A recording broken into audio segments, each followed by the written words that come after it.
kembali lagi bersama Sabiga Podcast. Dalam episode kali ini, aku Nadia Oktaviani akan menemani kalian. Dan kali ini temanya itu ada ngopres, ngobrol bareng mahasiswa berprestasi. Pastinya nih, aku gak sendirian dong, karena di samping aku ini ada Kak Yais dan Kak David yang merupakan salah satu mahasiswa berprestasi. Kak Yais, Kak David, halo. Apa kabar Kak? Luar biasa, alhamdulillah. Jadi tadi udah bangun pagi juga udah langsung semangat gitu ya buat menjalin hari ini. Karena ada podcast ini juga. Wih, jadi gara-gara podcast ini lebih semangat kan Kak? Iya, betul. Kak David? Alhamdulillah sehat juga. Terus malam kan dikabarin ya ada podcastnya gitu. Terus mendadak bangun pagi tuh jadi lebih segar gitu. Iya kan? Ketemu orang-orang hebat harus ini gak sih fresh juga, bawa orang positif juga. Jadi ya udah deh, harus positive vibes gitu. Betul. Nih Kak, boleh gak sih kita ngobrol-ngobrol sedikit? Kan tadi udah dibahas ya tentang berprestasi. Nah, boleh gak sih ceritain pengalaman Kakak? Pengalaman Kakak kira-kira tuh Kakak dapetin prestasi apa aja gitu selama di UMJ ini? Mungkin dari yang dikit dulu kali ya. Oh iya, gue juga dikit. Yang ini banyak beneran kali yang ini. Kalau saya sendiri prestasi sebenarnya nggak banyak. Yang lomba pertama kali itu ikut di Sidoarjo, itu pesertanya ada beberapa. Beliau juga menang juga, best presenter. Terus ikut program KKN internasional bareng orang India, sama yang terakhir kemarin kebetulan sama fakultas dijadikan sebagai mahasiswa berprestasi dari Prodi Ilmu Komunikasi. Kayak gitu aja sih, nggak banyak nih kalau dari Bang Ais baru. Kurang lebih sama sih. Waktu itu kan awal-awal semester ditawarin sama Bu Okta buat ikut event di Malaysia, lomba, dan ternyata alhamdulillah dapat juara 1 tuh. Terus ya beberapa kegiatan bareng David juga kayak tadi sebutin di Sidoarjo tuh ada konferensi ya? Iya. Nah, terus alhamdulillah dapat best presenter juga. Terus pernah ikut penelitian juga bareng dosen ke daerah Bogor pokoknya. Dan kemarin tuh interview sama TVmu juga ya terkait kayak gini juga sama. Dan sisanya mungkin project-project sih dari dosen, terus dari klien-klien sebelumnya. Jadi seperti itu sih Bang. Gimana sih Kak perasaannya jadi salah satu mahasiswa yang berprestasi? Lo dulu Fit. Perasaannya sebenarnya ada rasa takut juga ya. Takut tapi setengah senang. Kenapa setengah senang ya? Karena kalau kelewat senang nanti terbawa euforia, terus habis itu yang belajarnya jadi ya udah secukupnya lah, orang udah jadi mahasiswa berprestasi ini apalagi yang mau dikejar gitu.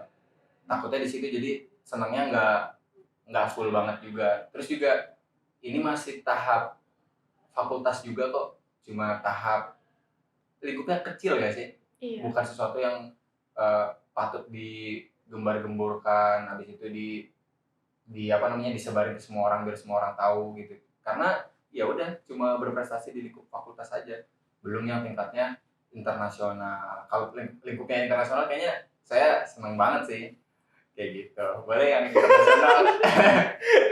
Ya mungkin selama ini rasanya ya seneng ada dan bersyukur juga karena karena semua kesempatan ini kan kesempatan ketemu sama skill gitu di waktu yang tepat. Jadi ya jadinya kayak gitu. Dan yang dirasain sih mungkin ya saya ngerasa ini masih awal, masih permulaan, dan kurang lebih kayak David juga tadi, ini masih lingkup kecil fakultas, dan saya tetap tetap nanamin di diri saya bahwa harus craving for more gitu. Tetap ngerasa hungry, tetap ngerasa lapar buat nge-achieve hal-hal lainnya. Tapi yang lomba internasional itu kecil. Juara internasional. Itu kalau internasional nggak mungkin kecil kan? Iya, makanya kan jadi Ya gimana Apa ya? ya? Dibilang kecil enggak, gede juga enggak gitu. Karena itu lembaga apa ya? Salah satu lembaga di universitas di Malaysia gitu. Dan yang ikutnya juga enggak begitu banyak. Tapi walaupun nggak begitu banyak juga nggak semua orang kan bisa Ya. achieve itu. Ya. gede gak sih tapi internasional? Gede gak sih? Gede apa? Euforianya. Ya pokoknya sangat besar. Pas menang Wah, internasional ya. gua benar-benar kebetulan itu lagi studio kan. Jadi pas begitu, wah nama gua nggak panggil nih. Ya udah gua nggak akan menang kayaknya. Oh, lu mikir gitu? Iya, dari mulai award terus juara award tuh banyak. Nama gua nggak ada. Terus juara 3, juara 2. Ya udah gua kayaknya enggak deh. Hopeless. Pas juara 1, wih gua senangnya nggak apa ya? Benar-benar wah gitu gua sampai kaget banget sampai gua ngejer apa teriak-teriak di studio tuh. Ternyata juara 1 internasional. Tapi itu euforia seneng aja di kita ya kerasa nggak sih? Bahkan orang yang gak menang kayak Iya, gua aja bisa ngerasain temen gua barusan seneng banget. Iya, padahal cuma denger doang gitu kan. Berarti dari yang kecil, padahal itu kan awalnya cuma dipanggil sama dosen ya kak. Terus lama kelamaan bisa jadi sesuatu yang besar juga dong. Nah, berarti hal-hal kecil itu segala sesuatu hal yang kecil sebenarnya bisa jadi besar kan? Kalau misalnya kita kembangin. Iya, betul. Tapi ini kemarin David nih dapat mahasiswa berprestasi. Kalau itu kebetulan nih. Kebetulan Apa gimana? tuh, Kak? Nah, dengan IPK tertinggi 3, Sorry, ada yang lebih tinggi. Aduh, orangnya depan gua lagi. 3,8 ya? Gua 3,88. 3,88 di atas gua dari 3,92. Waduh.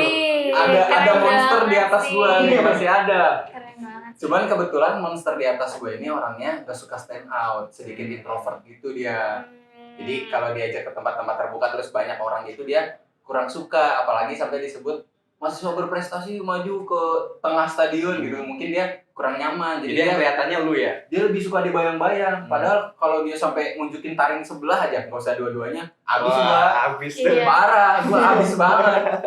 Jadi itu kayak dia tuh lebih suka dari belakang aja. Iya, gitu ya. sebenarnya itu kan sama kayak di politik kan. Penguasanya itu yang di belakang-belakang, dibayang-bayang tuh yang nggak kelihatan tuh sebenarnya paling berkuasa. Nah, jadi ini kalau mahasiswa berprestasi ini maunya di belakang aja gitu. Ada yang pengennya di belakang aja. Kebetulan saya yang bagian suka stand out di depan gitu. Jadi kelihatan. Dari panggung. Terus ini Kak mengenai yang tadi internasional itu yang lomba internasional, lomba atau apa tuh yang sama KKN. Iya ya. Oh, KKN, KKN internasional itu boleh nggak sih Kak diceritain gimana awalnya? Awalnya lu dulu gimana? Awalnya Kalau sih kita kayaknya bisa ya? peserta dulu Bu Okta sama Bu Jayu mungkin nyari-nyari yang bahasa Inggrisnya bagus, terus apa ya, stand out juga di kelas mungkin. Dan setelah pesertanya udah kepilih, nyari tim dokumentasi. Dan ya kebetulan kan saya kemarin udah pernah menang lomba internasional, jadi dosen-dosen udah pada tahu dan hubungi saya. Dan saya nyari tim lainnya. Ada Jarwo juga, ada Tama juga di situ. Dan gimana lagi? Ya udah. Ya udah langsung ya. Kegiatan KKN berlangsung gitu aja. Hari pertama ya cuma kenalan, ketemu sama lekturnya, dosen-dosen orang Indianya. Habis perkenalan, tapi ya dulu nih yang pertama kali ketemu sama orang Indianya. Ya, waktu itu ya saya karena tim dokumentasi juga, jadi ikut ngejemput mereka ke bandara. Jadi di situ kita ngobrol-ngobrol dulu, perkenalan dulu bahwasanya saya yang nanti akan nemenin kalian 10 hari ke depan sebagai fotografer bla bla bla kayak gitu. Di situ baru kegiatannya berlangsung rapat dulu. And of course we speaking in English ya. Wih, keren banget sih. Beda. Tapi kalau misalnya kegiatannya tuh di sana ngapain aja sih Kak kira-kira? Nah, kegiatan itu dibagi jadi beberapa kelompok, ada 4.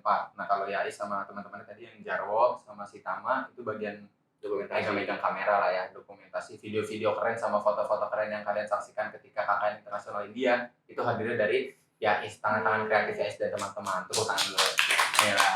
Nah, sisanya kami sebagai peserta itu ada 4 kelompok. Kelompok pertama tuh kami kan KKN Indianya di satu babakan. Iya. Jadi kelompok pertama tuh ngangkat nama satu babakan secara general, secara umum lah. Satu babakan tuh ada apa aja, terus makanannya apa aja, keseniannya apa aja. Nah, kelompok selanjutnya itu dibentuk secara spesifik lagi. Kelompok 2 itu makanan tradisional, kelompok 3 itu kesenian, terus habis itu kelompok 4 kalau nggak salah games daerah gitu, kayak yang teropah gitu, apa sih yang langkahnya bareng-bareng gitu, terus habis itu yang sumpit ditiup. Nah, mainan tradisional mainan gitu. tradisional itu kelompok 4, kelompok 3 tuh kesenian itu kayak silat kayak gitunya, alat musik juga, pokoknya yang tradisional. Nah, kita dituntut untuk mengembangkan nama satu babakan beserta instrumen di dalamnya itu biar stand out keluar. Soalnya kayaknya waktu itu dirasa satu babakan yang jadi wadah budaya Betawi itu mulai surut dari pandang sebelah mata. Jadi kita diminta buat bikinin program biar satu babakan tuh lebih dikenal, terus banyak orang yang nggak mandang sebelah mata tentang satu babakan tuh ya udah begitu doang. Walaupun waktu itu kita datang kalinya kotor. Nah, itu jadi salah satu program juga biar menarik daya minat wisata biar masuk ke satu babakan buat turut mengembangkan budaya Betawi. Nah, tapi setelah adanya program tersebut, sampai sekarang si satu babakan ini jadi gimana? Boleh dicari satu babakan di di web atau carinya key message-nya itu tempat wisata terbaik Jakarta, tempat wisata terbaik Tangerang atau Jabodetabek. Itu babakan akan muncul di opsi tersebut. Itu alhamdulillah adalah hasil output dari program KKN. Alhamdulillah kena exposure juga. Kena exposure, jadi ada media-media yang menuliskan artikel tentang situ babakan.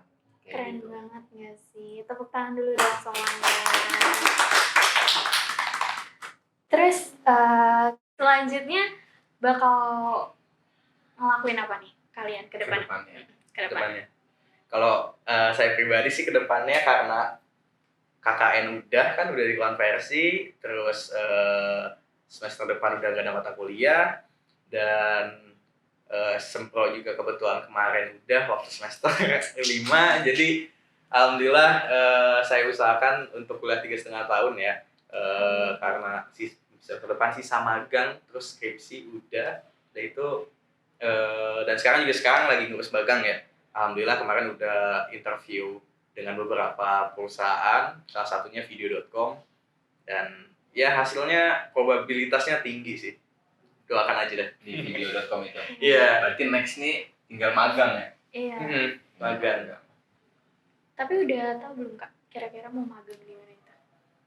Ya itu salah satunya saya pengennya sih di video.com, karena emang pengen tahu juga gimana sih. Saya kemarin kan magang tuh nge-apply posisi itu ada QC, Quality Control Edit, sama live streaming engineer operator. Nah, jadi kalau QC itu kita ngerevisi konten-konten yang mau up di medianya video. Nah, kayak gitu. Terus kalau live streaming engineer operator tuh kita yang ngurus live streaming di video.com, kayak MotoGP tuh, terus ada English Premier League juga tuh. Nah, itu salah satu tayangan yang laku di video tuh.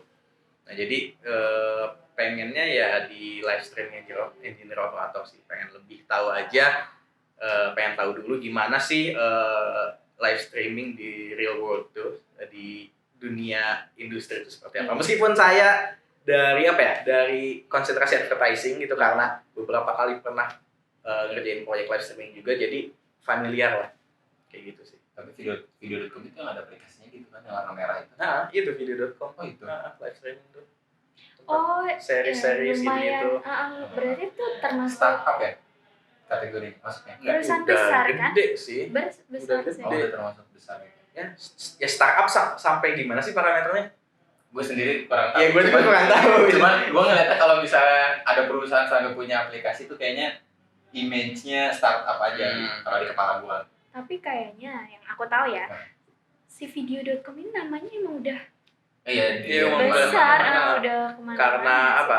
Karena kemarin mereka juga yang nayangin live streaming World Cup juga kan, jadi World Cup. laku juga sih. Gitu yang macam-macam ini kan kayak Iki. Ya, Iya. tapi ini Indonesia punya Tapi ini Indonesia. Indonesia punya. Oh. Keren sih. Semoga ya Kak keterima. Amin, mudah-mudahan. Kalau Kak David David. sendiri nah? Waduh. Saya lebih selesai lagi. Oh. Cuman emang belum sempro. Ah. Kebetulan ya saya emang lebih ngebut ininya tahap akademisnya. Kalau saya KKN kan udah yang dikonversi itu sama orang India. Habis itu magang, sekarang masih magang. Insya Allah sampai tanggal 31 Agustus. Semoga nggak ada kendala, selesai. Amin. Terus begitu selesai kan masuk semester 7, sisa 1 matkul. Harusnya kan semester 7 sisa 2. Iya. KKN, magang sama skripsi. Jadi kalau magang udah ya berarti saya tinggal ngambil skripsi aja. Nyusun. Terus selesai. Udah kalau Yais tadi masih magang, Iya. tujuannya kalau saya berarti sempro. Oke. Sempro, habis itu Dengar-dengar mau nikah ya? gas. Dengar-dengar. Itu kalau bisa dilihat udah ada cincinnya. Jadi sempro terus insya Allah lulus 3,5 tahun. Kalau udah lulus cepet ya kerja lah, mempersiapkan kerja. diri. Oh, Iya, kerja. mempersiapkan diri sematang mungkin Pak. Oke. Jadi Baru setelah nikah. kerja baru. Insya Allah. Doakan saja ya. Iya, doain. Amin. Terus kan kalian berdua nih sebagai mahasiswa berprestasi ya Kak. Kalian sendiri tuh merasakan privilege-nya nggak sih akan hal itu? Privilege menjadi mahasiswa berprestasi. Lebih banyak pressure-nya malah daripada privilege. Iya sih, lebih Oh, banyak pressure kenapa? dan ya harus jaga image di depan dosen juga sih kan. Jadi itu yang bikin bikin saya pribadi kalau ke kampus Berasa nggak bebas. berasa Oh. nggak bebas karena banyak dosen banyak yang kenal juga, banyak yang tahu, jadi udah jangan macam-macam di kampus. Iya. Di luar aja kalau mau yang aneh-aneh. Jadi itu semakin dikenal malah kita semakin menjaga batasan. Iya, harus batasannya. Tapi ya, harus jelas. privilege lainnya mungkin ya lebih dekat sama dosen. Kalian kan pasti sibuk nggak sih Kak? Kayak ikut lomba ini, ikut lomba itu, kegiatan ini, kegiatan itu. Ngerasa sibuk nggak sih kira-kira? Ya, buat dulu. Dulu aja. Dia lebih sibuk soalnya nih.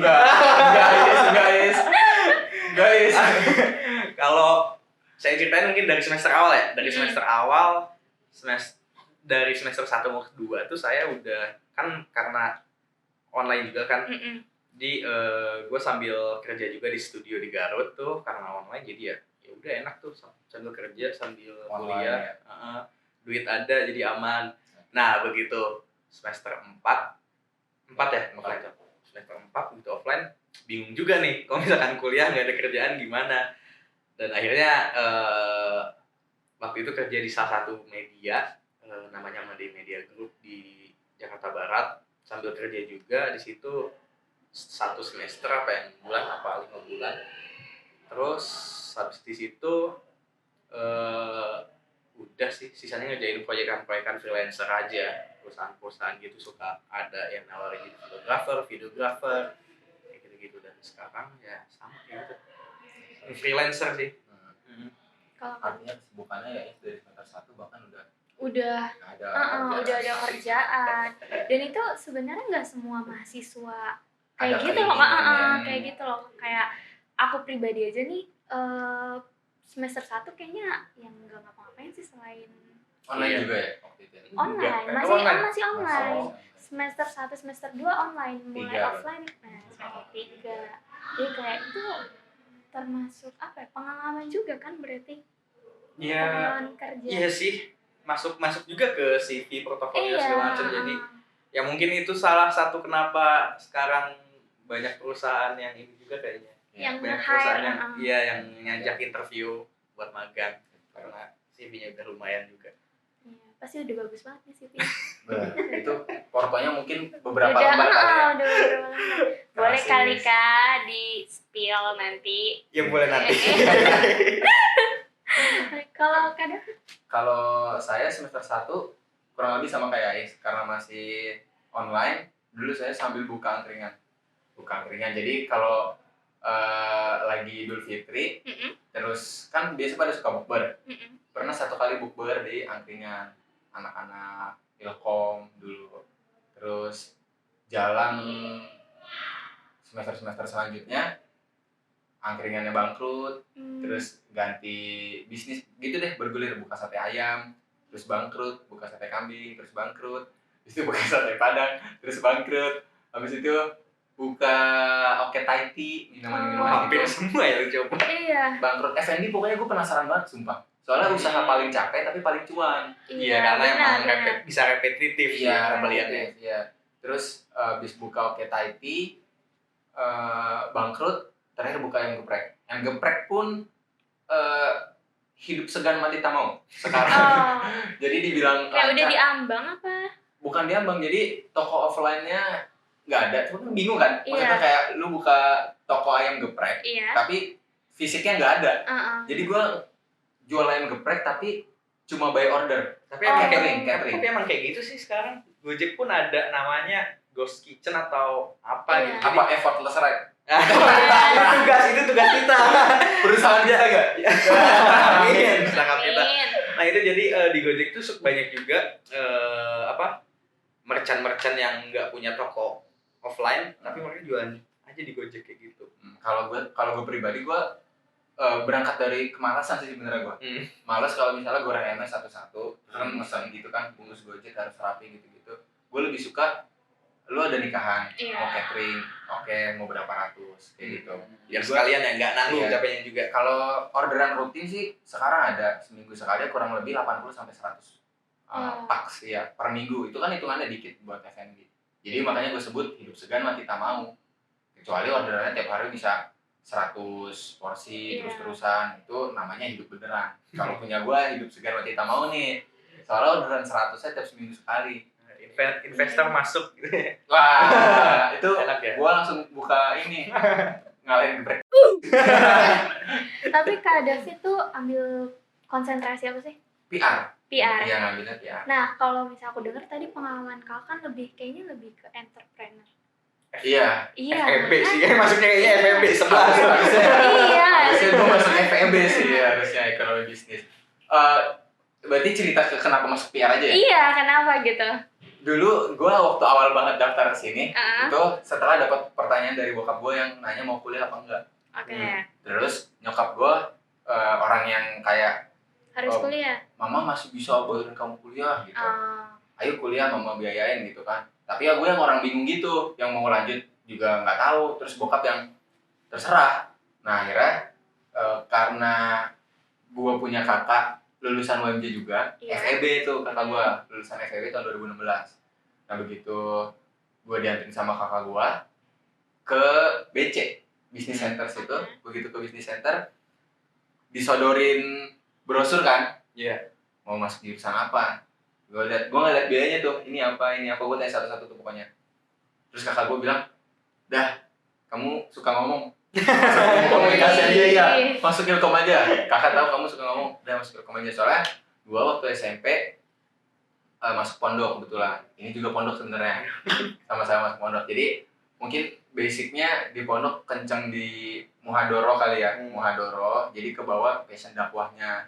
Jadi emang gue lebih suka sharing aja gitu, kayak misalnya ya kayak gini, sharing, ngasih tahu ke orang-orang kalau oh ada ini, oh ada itu, ternyata 6 jadi 9 jadi 6 ya gitu-gitu. Terus ya udah konsentrasi, kepilihnya setelah berdebat sama beberapa teman rantau gue. Jadi gue waktu itu punya teman karib beberapa orang yang karena gue dulu dari semester 1 itu on cam terus, gue sering ditumbalin sama cutting gue. Jadi sekelompok, tapi gue selalu kerja sendiri sampai masuk ke matkulnya salah satu dosen. Makalah gue sama PPT gue direvisi 6 kali coy. Pas lagi perpisahan UAS kan dosen minta maaf kan ya pas sebelum ujiannya. Gue out sebentar karena DC. Keluar gara-gara koneksi gue gak bagus. Pas join lagi temen gue langsung ngasih tahu ya dari rantau. Tapi untung lu gak masuk tadi sama dosen karena gue punya kelompok, tapi yang ngerevisi gue terus, yang presentasi gue terus. 6 sisa itu nggak tahu kemana ngilang gitu. Nah akhirnya terbentuklah gue sama teman-teman karib gue nyebut anak rantau. Jadi kalau lu nanya ke anak-anak Ilkom gitu, oh si David mah pasti kalau sekelompok nih, gue, Yais, Aceng dan kawan-kawan yang namanya itu lagi. Nah itu gue sama teman-teman yang itu tuh korban pemerasan cutting. Karena setiap sekelompok cuttingnya nggak pernah gawe. Gue doang nih sama misalnya gue sama Yes beda kelompok. Ya Yes doang yang ngerjain semuanya. Atau mungkin ya sama teman-teman juga banyak sih kejadian gitu, bukan cutting doang. Iya, Iya, tapi pasti lebih banyak. sering cutting soalnya gue negornya juga nggak enak kan.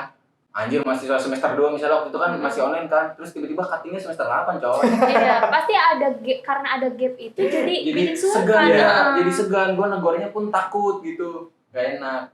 Terus ya udah, akhirnya gue sekarang kalau sekelompoknya sama orang-orang ini lagi, terus begitu mau nentuin prodi, bimbang deh. Lu apa? Aduh, temen gue BC. Aduh, Anver. Aduh, gue gak mau berpisah nih sama kalian nih. Takutnya gue ditumbalin lagi gitu kan. Terus ya udahlah. Terus gue pilih yang kira-kira bayarannya nanti turun mana ya? Oh, PR turun nih. Kalau BC nggak turun, serem. Jadi ya udah, mending ambil PR aja. Jadi ngambil yang tengah-tengah aja. Ambil yang tengah-tengah aja. Nah Kak, ada nggak sih, kan dari tadi kita tuh udah ngobrol banyak banget kan, tips and trick buat mahasiswa atau mahasiswa lainnya nih yang nonton, gimana sih cara untuk menjadi mahasiswa berprestasi, kayak ya yang kakak jalanin biar orang-orang tuh terpacu, oh gue juga harus, kalau gue mau kayak Kak David atau kalau gue mau kayak Is, gue harus ngelakuin ini, gue harus ngelakuin itu. Ada nggak kira-kira tips and trick untuk mereka? Kalau gue pribadi sih ya, yang selama ini gue lakuin ya lebih ke maintain priority aja sih, ke kita nentuin skala prioritas, mana yang penting, mana yang apa ya, mana yang utama, mana yang secondary, dan mana yang ketiga gitu. Kita bisa nentuin itu. Terus kalau kuliah hadir, terus kalau suruh kalau sama dosen disuruh ngomong-ngomong, kalau suruh diem kayak gitu aja sih, simple. Jadi apa ya, somehow gue pas disuruh ngomong-ngomong, suruh diem-diem ya, lebih apa ya, jadi nantinya dosen tuh jadi notice juga gitu. Kalau disuruh ngomong ya ngomong aja gitu. Jadi biar dikenal ya Kak. Iya, lebih ke itu sih. Terus ya prioritas itu tadi, mana yang lebih utama, mana yang ini nanti dulu deh, kayak gitu. Oke. Kayak gitu sih. Kalau lu gimana? Kalau gue malah turunannya dari Ais. Ais kan tadi ada skala prioritas. Kalau gue di draw down lagi. Skala prioritas lu apa? Terus lu bikin what to do list gitu. Jadi lu bikin di buku, misalnya malam sebelum tidur, besok kan lu mau ngapain aja. Terus nggak sampai kayak besok gue kuliah matkul ini, terus jam segini nanti ketemu Jarwo, jam segini ada podcast sama Yais, jam segini gue mau NR, itu naik trek buat ngisi hobi gitu-gitu biar mental lu keisi lagi, biar semangat lagi. Itu kan draw down doang. Cuma lu nulis aja besok mau ngapain aja. Kalau gua lu harus tambahin lagi jamnya secara spesifik. Jadi begitu lu udah tulis draw down besok mau ngapain aja, ketemu podcast gitu-gitu, jangan lupa lu tulis jamnya. Dan mundurin 5 menit sebelum jadwal biasanya, kayak lu mandi biar on time, sarapan ya. Lu tulis misalnya harusnya lu sarapan jam 7, lu bikin 6.55. Kayak gitu. Terus abis itu gue ada mantra ajaib setiap gue malas ngelakuin sesuatu. Jadi misalnya gue bangun tidur nih jam 4, tapi kan buat bangun dari kasur kan susah banget, ada magnetnya. Mantra ajaibnya itu hitungan mundur dari 5. Dan setiap hitungan ke 1, mau nggak mau lu harus paksa badan lu loncat. Jadi kayak lu lagi malas banget nih, pokoknya lu hitung mundur deh. 5, 4, 3, 2, 1 langsung bangun. Itu kalau pas hitungan ketiga tidur lagi gimana? Nggak sadar kan? Tiba-tiba ngantuk lagi gitu kayak. Enggak, ini posisi sadar dong. Ngantuk sadar, tapi lu yang mager banget gitu loh. Kan ada kan, lu udah bangun tidur tapi posisi mager gitu, mau lanjut gitu gitu kan. Ini yang lu hitung aja, hitung mundur. Kalau gua 5, 4, 3 pas hitungan 1 tuh pasti langsung dar gitu. Terus langsung duduk kan, jantung lu kan langsung terpacu gitu kan. Yang tadinya lagi tenang, tiba-tiba lu langsung suruh duduk gitu, ngantuk hilang. Sama lu pakai buat belajar, buat mandi, mau berangkat ke kampus, kayak gitu juga. Jadi hitungan itu tuh yang ngebuat kita jadi lebih ayo langsung gitu. Buat nggak nunda-nunda gitu. Karena lu tadi udah punya drawdown 5 menit ke belakang gitu kan. 5 menit lagi gua harus ngobrol sama Jarwo, 5 menit lagi gua harus berangkat ke PIK buat kumpul sama teman-teman motor gua. Itu kan kadang malas pakai sepatunya nih. Iya. 5, 4, 3, 2, 1. Wah. Jadi hampir di semua aktivitas ya. Di semua lini. Lu mau makan dan lu mau nunda makan, lu jangan ditunda. Jadi kalau teman-teman semua malas ngerasain yang bangun tidur tapi kok susah banget bangunnya, gue punya mantra. Itu mantranya hitung mundur 5 ke 1. Nah, gue biasanya kalau misalnya bangun tidur itu gue langsung yang hitung mundur gitu karena mau bangunnya susah kan. 5, 4, 3, 2, 1. Berat bangun kayak gitu. Dan itu nggak cuma lu pakai pas mau bangun tidur aja, tapi ke semua lini. Lu mau makan, lu mau berangkat ke kampus, lu ada jadwal-jadwal apa aja yang tadi udah lu draw down tuh, tulis waktu tulisnya buat tomorrow, jangan lupa dikasih jam, mundur 5 menit, terus setiap lu ngerasa males itu mundur 5 dan setiap kehitungan 1 lu harus mulai gerak. Nah, tadi kan pas yang awal tuh disebut ya, mention kan, lagi tiduran, terus kalau bangun langsung loncat. Itu untuk orang-orang yang punya darah rendah gimana tuh, Kak? Enggak, maksud loncat itu analogi aja, enggak yang langsung. Oh. Enggak. Langsung gimana? Iya. Enggak begitu. Bayangan aku juga gitu. Tapi lagi tidur langsung duduk aja gitu. Oke. Cuma maksud gua kan gerakan dari tiba-tiba tidur terus ke duduk itu kan kayak kaget kan, kayak lonjakan gitu. Nah, makanya gua sebut loncat bukan. Nanti takutnya orang-orang yang denger kayak, oh berarti langsung loncat nih. Bukan ya teman-teman, itu bahaya. Saya juga darah rendah. Saya juga darah rendah. Jadi kalau tidur terus tiba-tiba berdiri tuh suka kelingan juga. Sama. Cuman begitu ya. Pelan-pelan masukin. Apa tadi ya? Skala prioritas. Skala prioritas. Terus itu di draw down 5 detik mundur. Terus langsung gerak gitu. Tips and triknya. Gila sih.